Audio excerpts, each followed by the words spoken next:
I am Angel Lilianer. Welcome to my channel.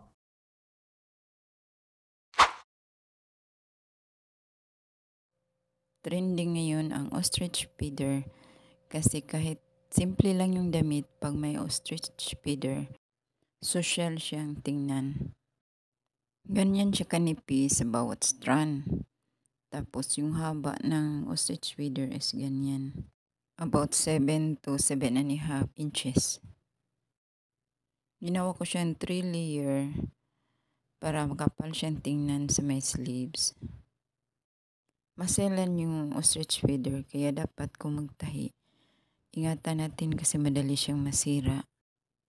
Dito sa Cebu, mahal yung per yard niyan. 350 per yard.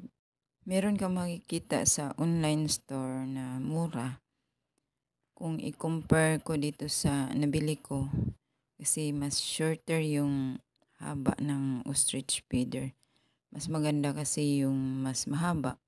Kasi maganda siya yung flow kapag nagkumpul-kumpul na siya. Bouncy-bouncy yung effect kapag naglalakad. Yan siya ang buo, maganda siyang tingnan. At kung titingnan siya, simple lang yung damit pero elegant. Nakakaumay din kasi yung mga lace. Kaya minsan ganyan yung mga design, maganda siyang gawing pang design ang ostrich feeder. Para maiba naman yung simple pero may dating. Maraming paraan paggamitan nitong ostrich feeder. Pwede siyang lagyan ng gemstones, tapos pwede rin siya sa bulaklak. Ang portion na to, meron siyang pandikit. Mahirap siyang itahi. Mapuputol yung mga sinulid kasi dahil sa pandikit. Nililinis ko na muna yung karayom. Tapos tahian uli para matahi yung portion na walang nadaan na sinulid. Kaya yung portion na yan, kailangan itago natin sa tela tapos meron siyang support sa ilalim para hindi siya matanggal sa likod. Ganito siya pag-attach. Mag-markings muna tayo para meron tayong guide kung saan siya banda itahi. Pagkatapos, yung nakapin na ostrich feeder, doon natin banda i-fold. Tapos yung sa may feeder lang, yung tahian natin, hindi yung sa may tape. Kasi pag tinahi natin yun, walang hilo, walang sinulid na dadaan.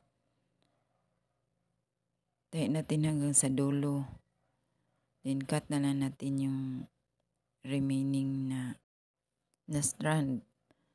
Yung pangalawang layer, baliktad muna natin yung isang na attach na. Tapos markings tayo para sa pangalawa bago natin siya itahi.